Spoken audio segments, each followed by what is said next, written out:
We asked you, identify top three places around the world that if something went wrong could really affect markets, business, commerce. Yes. Well, the first thing I came up with for right now is got to be the refugee crisis in Europe. I mean, we've got some 5 million nearly refugees coming just from Syria. Only 6% have made it to Europe thus far. A lot more are coming. The ability of the Europeans to integrate these people is virtually nil.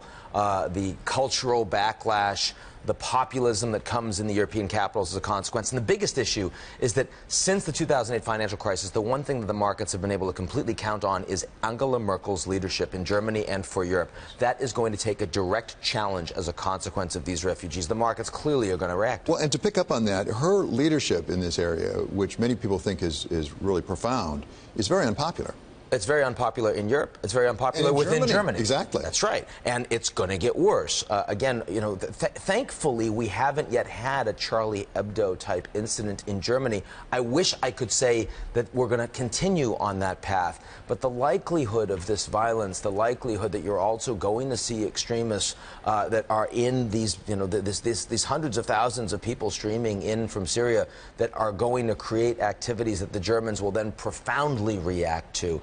This is actually very high. And Merkel's legacy, which had been one of rule of law, bringing Europe together, is really unraveling by the moment. Yeah, and it's sort of a steady as she goes sort of a management style Angela Merkel has. And this is actually fairly a progressive state. But you only have to think back to 9/11 and the economic effects in the United States after 9/11, where really the stock market crashed and we really had a terrible time. Something like that in Europe could have profound economic effects. Well, I mean, I guess what I would say is there's still so many issues. You've got the British referendum. You've got the Portuguese government right now that's maybe going to move against austerity. You have Greece, which clearly is not through.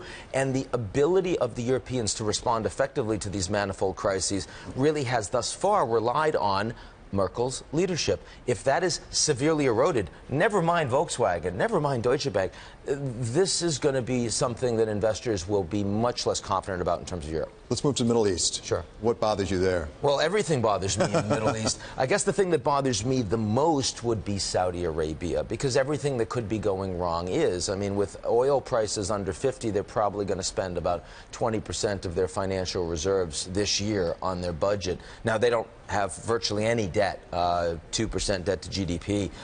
But you're seeing countries around the region go away from Saudi Arabia. You're seeing the Egyptians welcoming the Russians in Syria. You're seeing the Pakistani government telling the Saudis, we're not going to help you in Yemen. China's giving us over $50 billion right now. They have options. So it's not that the Saudis are leading a Sunni bloc.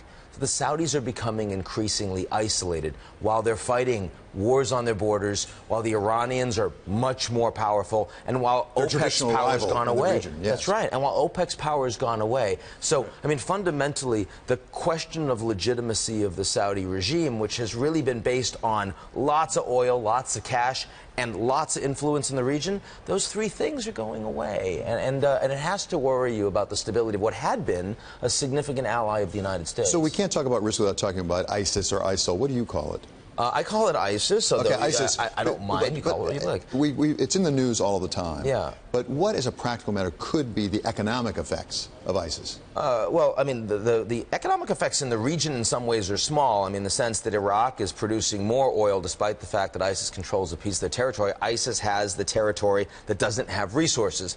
The issue is that ISIS is expanding. It's becoming more strategic in its attacks. The ability of ISIS to, as we now believe, carry out a bombing attack on a Russian plane within weeks of the Russians starting their military intervention in Syria, that's kind of unheard of.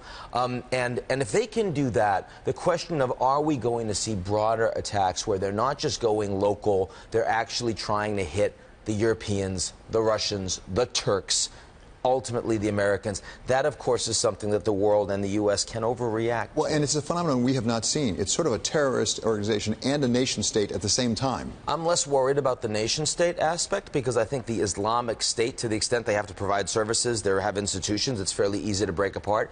But ISIS as Al-Qaeda 3.0, that's something we're going to be, I fear, seeing an awful lot more of. Ian Bremmer, thank you very much.